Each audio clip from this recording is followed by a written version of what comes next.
भूटान के राजा जिग्मे खेसर नामग्याल वांगचुक सोमवार को भारत की 3 दिवसीय यात्रा पर राजधानी पहुंचे थे। चीन के साथ सीमा विवाद के बाद उनकी ये यात्रा बेहद अहम मानी जा रही है। दरअसल राष्ट्रपति द्रौपदी मुर्मू के निमंत्रण पर भूटान नरेश भारत के दौरे पर आए थे। नमस्कार, मैं हूं अपराजिता सिंह और आप देख रहे हैं इंडिया सेंटिनल्स।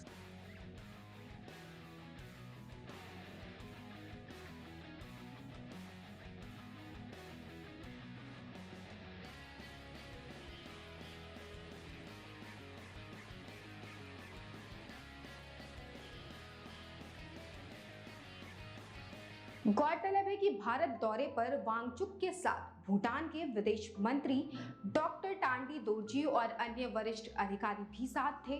अभी हाल ही में भूटानी प्रधानमंत्री ने डोकलाम विवाद को हल करने में चीन की भी समान भूमिका की बात की थी और ऐसे में भूटानी राजा के दिल्ली दौरे पर सबकी नजर थी। एक बयान में भारत के विदेश मंत्रालय ने कहा, ये यात्रा दोनों पक्षों के द्विपक्षीय सहयोग की समीक्षा करने और आर्थिक और विकास सहयोग सहित घनिष्ठ द्विपक्षीय साझेदारी को आगे बढ़ाने का अवसर प्रदान करेगी।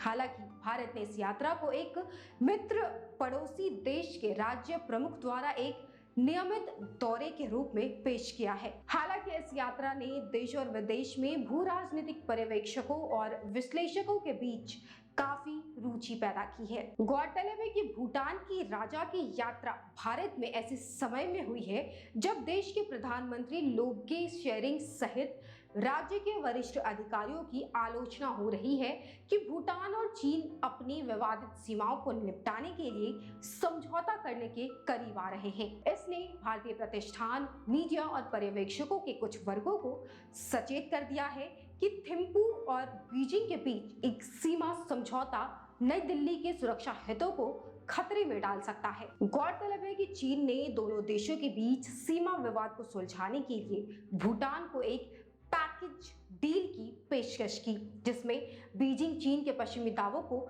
स्वीकार करने के बदले भूटान के 495 वर्ग किलोमीटर के क्षेत्र के साथ अपने उत्तरी दावों को स्वीकार करने पर सहमत हुआ। चूंकि डोकलाम पठार पर नियंत्रण भारत के रणनीतिक सिलीगुड़ी कॉरिडोर को चीनी लंबी दूरी के तोपखाने हमलों के लिए कमजोर बना देगा, इसलिए भारत ने हस्तक्षेप किया और भूटान को इस तरह के समझौते पर हस्ताक्षर करने से रोक दिया। साल 2017 में डोकलाम में भारत तिब्बत भूटान ट्राई जंक्शन के पास चीनी सड़क निर्माण गतिविधि को रोकने के लिए भारतीय सेना के जवान भूटानी क्षेत्र में चले गए, जहां उन्होंने चीनी सैनिकों को 72 दिनों के गतिरोध में उलझा दिया।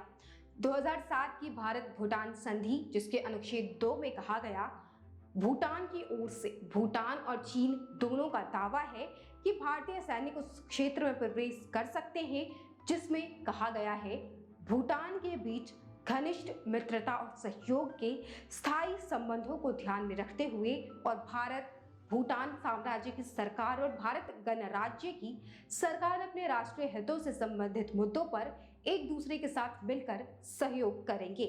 कोई भी सरकार राष्ट्रीय सुरक्षा और दूसरों के हित के लिए हानिकारक गतिविधियों के लिए अपने क्षेत्र का उपयोग करने की अनुमति नहीं देगी।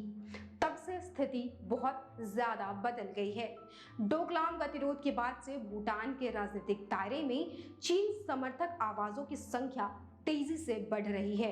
इस बीच भूटानी सरकार पर चीन के साथ क्षेत्रीय विवादों को सुलझाने का भारी दबाव है। हालांकि भूटान अब एक पूर्ण राजशाही नहीं है, लेकिन सम्राट को अपनी प्रजा के बीच अपार लोकप्रियता हासिल है और भूटान की राजनीति में एक महत्वपूर्ण दबदबा भी रखते हैं।